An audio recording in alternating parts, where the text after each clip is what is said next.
తాకట్లో ఉన్న బంగారాన్ని విడిపించి ఆ రోజున మార్కెట్ ధర కట్టి మిగిలిన డబ్బును మీకు అందిస్తుంది కొమ్మూరి గోల్డ్. దగ్గర మాస్ జనాలు వచ్చే జాతర ఇది. ఖాళీ 1 రూపీ బిల్లా లేకుండా కూడా నా చిన్నతనంలో కానీ ఇప్పుడు కూడా మూటలు వేసుకొని 3 రోజులు మేము మా ఊరు నుంచి నడుచుకుంటూ వచ్చి ఆ దేవుని దర్శనం చేసుకుని ఇప్పటికి కూడా వడిబాల బియ్యము, మన కొబ్బరి, ఎండి కొబ్బరి, ఖర్జూరాలు అవన్నీ మా అమ్మ వడిబాల బియ్యం ఒక 1 వీక్ ముందే బుధబేస్తవారం ముందే ఇక్కడ చేసుకుంటారు ఇంట్లల్లో. నెక్స్ట్ బుధబేస్తవారం శుక్రవారం మళ్ళీ జాతర కాడ ఉంటారు, మళ్ళీ నెక్స్ట్ బుధబేస్తవారం ఇంటికాడ మళ్ళీ చేస్తారు తిరుగువారం జాతర. అట్లా 3 పండుగలు చేస్తాం మేము. సో ఇది ఇలా అంటే అవన్నీ కూడా ఒక మధురమైన స్మృతులు. సరే ఏది ఏమైనా అది ఒక గొప్ప అదృష్టం నాకు వచ్చింది. సో దానికి తగ్గట్టుగా మా క్యాబినెట్ కానీ మా మంత్రులు, ముఖ్యమంత్రి గారి ఆలోచనను అందరూ యాక్సెప్ట్ చేయడము, ఇదంతా కూడా ఏంటంటే మాస్. ఇదే మాస్ మళ్ళీ వెమ్లవాడ కూడా వస్తారు మన దగ్గర. మీకు తెలుసు, మీరు వరంగల్ బిడ్డగా మన వాళ్ళందరూ ఎక్కువ మాస్ జనాలు వెమ్లవాడ పోతారు, తర్వాత మళ్ళీ అక్కడికి వస్తారు. ఈ 2 దేవాలయాలు రేవంత్ రెడ్డి గారు చేపట్టడం జరిగింది. సీఎం గారు మన ప్రభుత్వం వచ్చిన తర్వాత చాలా మంది హర్షిస్తూ ఉన్నారు. అంతకుముందు వెమ్లవాడని ఎవరన్నా మార్పులు చేర్పులు చేయాలంటే భయపడేటోళ్ళు. సరే అదేదో సెంటిమెంటో ఏదో అనుకుని, కానీ ఆయన భక్తుల యొక్క విశ్వాసాన్ని, నమ్మకాన్ని కాపాడాలని ఇవి 2 చేయడం అనేది చాలా అద్భుతం, మహా అద్భుతం ఇది. సో మీరు కేసీఆర్ దగ్గరికి పోయినరు ఫస్ట్ టైం, ఇద్దరు సురేఖ గారు మీరు కలిసిపోయినరు, ఆహ్వాన పత్రిక ఇచ్చిండ్రు, రమ్మని చెప్పిండ్రు, ఆయన చీర సారే పెట్టిండ్రు, మరి వస్తా అన్నారా లేదా? వీళ్ళు చూసుకొని వస్తా అని చెప్పింది మేడం, వస్తా అన్నారు. సరే నాకు అంత వారితో అనుబంధం, అటాచ్మెంట్ లేదు. సురేఖ కంటే అంతకుముందు వాళ్ళతో పనిచేసింది కదా టీఆర్ఎస్ వాళ్ళతో ఒక 5 సంవత్సరాలు 6 సంవత్సరాలు ఎమ్మెల్యే అంటే వాళ్ళ పార్టీలో ఉంది. సో వారికి కొంచెం ఇక యోగక్షేమాలు పర్సనల్ అవన్నీ మాట్లాడినా నాకు అంత అటాచ్మెంట్ లేదు. అయినా కూడా మర్యాదగా మన సాంప్రదాయం, మన రాష్ట్రంలో జరిగే రాష్ట్ర పండుగ ఇది. యాక్చువల్గా 96లోనే స్టేట్ ఫెస్టివల్గా కూడా ప్రకటించడం జరిగింది ఆనాడు టీడీపీ ప్రభుత్వంలో. కాబట్టి ఇప్పుడు ఆ స్టేట్ ఫెస్టివల్ కాబట్టి మన వాళ్ళందరినీ, మన రాష్ట్రం వాళ్ళందరినీ పిలుచుకోవాలని మేము బీజేపీ వాళ్ళని కూడా ఆహ్వానించడం జరిగింది. సరే కిషన్ రెడ్డి గారు లేరు అని చెప్పారు. నేను పర్సనల్గా వెళ్ళిద్దాం అనుకున్నాం, వారు లేరు అని తెలిసింది. మంత్రిగా ఉన్నారు, కేంద్ర మంత్రులను కూడా ఆహ్వానిస్తున్నాం. బండి సంజయ్ గారు వీరు. అసెంబ్లీలో అందరికి ఇచ్చినాం, అందరు ఎమ్మెల్యేలకు, ఆల్ ఫ్లోర్ లీడర్స్కి ఇచ్చినాం. మ్యాక్సిమం ట్రై చేస్తున్నా, నేను అందుకోలేకపోతున్నా. కానీ మీ ఐ డ్రీమ్ ద్వారా అందరికీ సమ్మక్క సారలమ్మ జాతర జనవరి 28 నుంచి 31 వరకు దేవుళ్ళు గద్దెల మీద నిండు పున్నమి వెన్నెల మధ్య ఉంటారు. కాబట్టి అది మహాదర్శనం, మహాఘట్టం. యాక్చువల్గా మళ్ళీ ఆ ఘట్టం రావాలంటే 2 years పట్టాలి మనం. కాబట్టి ఆ టైంలో వస్తే బాగుంటుందని నేను అందరికీ మీ ద్వారా స్వాగతిస్తా ఉన్నా. డెఫినెట్గా అండి. సో లాస్ట్ టైం జరిపినప్పుడు కేసీఆర్ని పిలిచిండ్రు, అప్పుడు వెళ్ళలేదు కదా మీరు? వెళ్ళలేదు. ఇక్కడ అంతా నేను అప్పుడంతా అడావుడి ఉండే. యాక్చువల్గా ఈసారి గుడి నిర్మాణం కూడా అవుతుంది. సరే కొంత ఈసారి చాలా మార్పులు చేర్పులు, కొంత ఆదివాసీ వైభవాన్ని మేము ఆడ ప్రతిష్ఠింపజేస్తున్నాము. కాబట్టి కొంచెం అని ఆ రోజు కూడా నేను అనుకున్నా. బట్ అప్పుడు ఇంత నాకు గ్యాప్ కూడా, అప్పుడు మా గవర్నమెంట్ అప్పుడే వచ్చింది, హడావుడిలో ఉన్నాము. ఇది కొంచెము పనులు కూడా చేయలేకపోయినాం ఎక్కువ. అందుకనే ఆహ్వానించినట్టుగా, పర్సనల్గా వెళ్ళి ఆహ్వానించినట్టుగా అయితే గుర్తులేదు. అందరికీ అసెంబ్లీలో అట్లా ఇన్విటేషన్స్ ఇవ్వడం అదే చేసిన. ఇప్పుడు మీరు ప్రాతినిధ్యం వహిస్తున్నటువంటి ములుగుకి సంబంధించి ఈ మధ్యన సీఎం రేవంత్ రెడ్డి గారి దగ్గర నుంచి వచ్చినటువంటి ఒక మాట, ఇన్ని జిల్లాలు ఎందుకు కేసీఆర్ అప్పుడు ఏర్పాటు చేసింది కదా, ములుగు జనగాంని తీసేయొచ్చు కదా అనేది. మంత్రి పొన్నం ప్రభాకర్ కూడా హుస్నాబాద్ అంటే ఎక్కువ కరీంనగర్లోనే ఉంటుంది, కరీంనగర్లో కలిపేయాలి అనేది. ఈ నిజంగానే ములుగు అనేది లేకుండా పోతుందా? మీరేమంటారు? ములుగు అనేది పోదు, జిల్లా దృష్టి లేదు.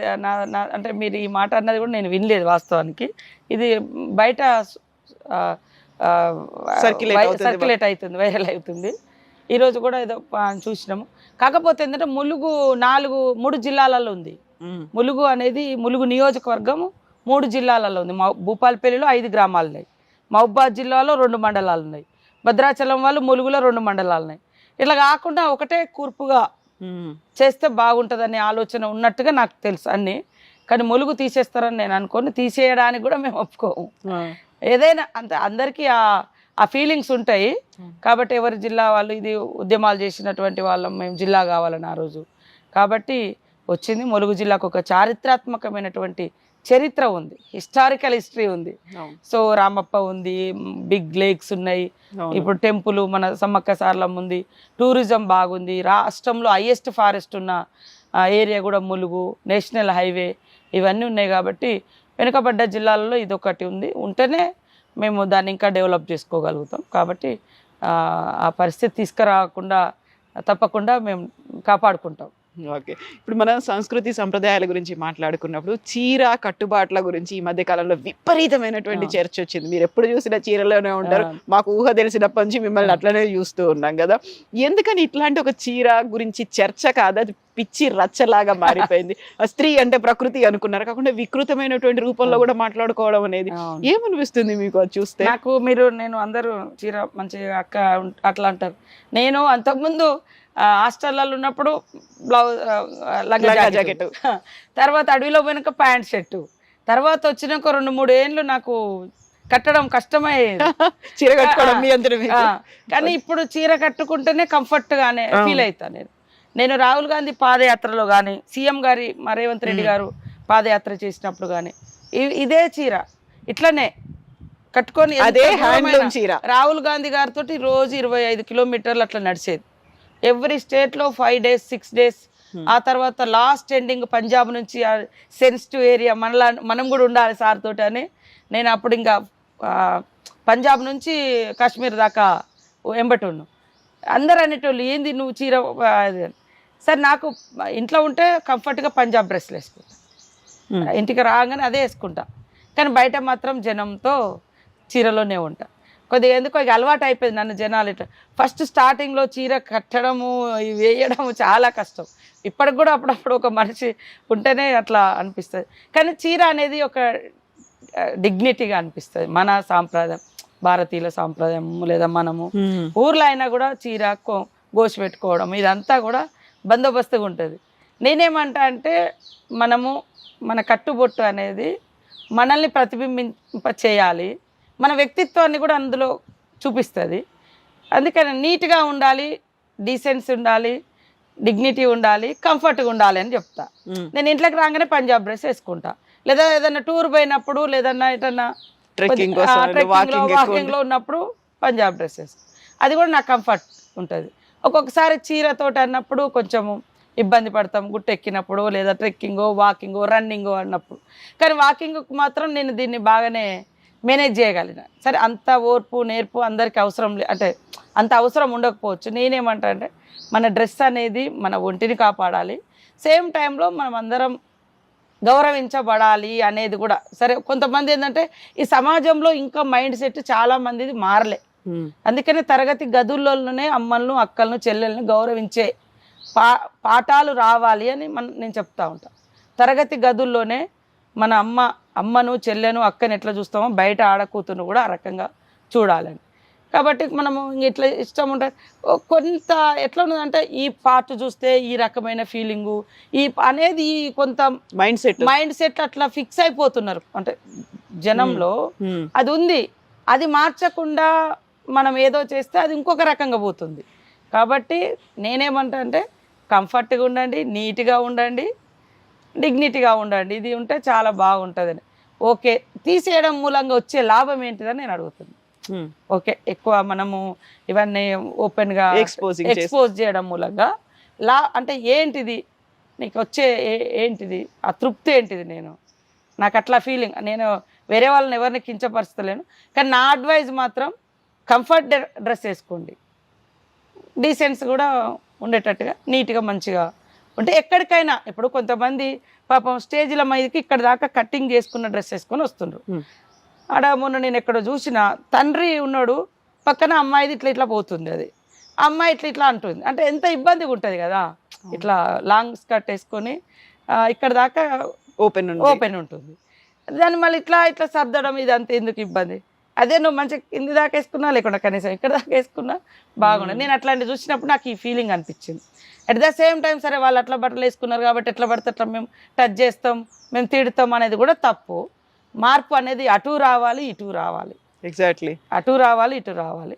అంతిమంగా నా అడ్వైజ్ ఏంటంటే కంఫర్ట్ డ్రెస్ వేసుకోండి, మంచిగా డిగ్నిటీగా డీసెన్సీగా ఉండండి అని చెప్తాను. ఎంతసేపు అమ్మాయికి మాత్రమే కాదు కదా, అబ్బాయిలకు కూడా చెప్పాల్సిన అవసరం ఉంది కదా ఇద్దరికి. అదే చెప్తున్నా. ఆమె అట్లా వేసుకున్నా కాబట్టి మేము టచ్ చేస్తాము, ఇది మా స్వేచ్ఛ. అట్లా స్వేచ్ఛ, ఆమెకు స్వేచ్ఛ ఉండొచ్చు, కానీ ఆమె బాడీని టచ్ చేసే స్వేచ్ఛ నీకు లేదు కదా, అది కూడా నేరమే. అందుకనే అక్కడ కూడా డీసెన్సీ ఉండాలి, క్రమశిక్షణ ఉండాలి. మగవాళ్ళకు కూడా ఇష్టం ఉన్నట్టుగా తిడతామని కాకుండా నా అడ్వైజ్ ఏంటంటే కొన్ని లొకేషన్స్లలో ఇబ్బంది పడే కంటే మళ్ళీ ఆడ కూతుర్లో ఇబ్బంది పడుతుంటారు కాబట్టి కంఫర్ట్ డ్రెస్లలో కొంచెం మంచిగా బెటర్గా ఉండాలి. మీరు ఎప్పుడు ఎక్కువ ఎందుకు హ్యాండ్లూమ్లో వేసుకుంటుంటారు? నాకెందుకో ఇవి అట్లా ఉంటేనే మెత్తగా మంచిగా ఉంటుంది. తర్వాత ఇంకా మన చేనేత కార్మికులు నేస్తూ ఉంటారు ఎక్కువ హ్యాండ్లూమ్ లేదా ఇట్లా కాటను. సో అప్పుడు నాకు అదే నచ్చుతుంది. ఇప్పటికి కూడా ఏదైనా పట్టు చీర ఉన్న అది ఊసిపోతా జారుతా ఉన్నాయా పట్టు చీరలు మీకు? అసలు ఎవరైనా ఇస్తూ ఉంటారు, చాలా గిఫ్టులు ఇస్తూ ఉంటారు. అది పాపం వాళ్ళు కట్టుకొని నాకు ఫోటో పెట్టాలి అక్క అంటారు ఒక్కొక్కసారి. ఇక అప్పుడప్పుడు దిగి ఫోటో పెడుతుంటే వాళ్ళు హ్యాపీగా ఫీల్ అవుతుంది. ఏదైనా ఇంట్లో అకేషన్స్ లేదా ఇట్లా మేడారం జాతర, మన పండుగలు అట్లాంటి ఏదైనా మన అకేషన్స్ ఉన్నప్పుడు కొంత మ్యాక్సిమం ట్రై చేస్తారు కట్టుకోవడానికి. కానీ బయట మీటింగ్స్ అవి ఇవి పబ్లిక్ మంచిగా కంఫర్ట్గా ఉండడము, జారిపోకుండా ఉండడం అంటే ఇక మనము ఎక్కువ యాక్టివిటీస్లో ఉన్నప్పుడు అవి కట్టలేము. ఓకే, కొద్దిగా టైం ఉన్నది ఇంట్లో మన మన మన మన ఇంట్లో మనం ఉన్నాము లేదా మన టైంలో ఉన్నామంటే ఎప్పుడన్నా కట్టుకుంటా, కానీ ఎక్కువసేపు ఉంచుకోను. మళ్ళీ మధ్యాహ్నం పొద్దున్న అటు పోయి వచ్చి తీసేస్తా. ఎప్పుడు తీసేస్తే బాగుంటుంది ఇంకా అయిపోయింది ఇది అని. ఈ మధ్య కాలం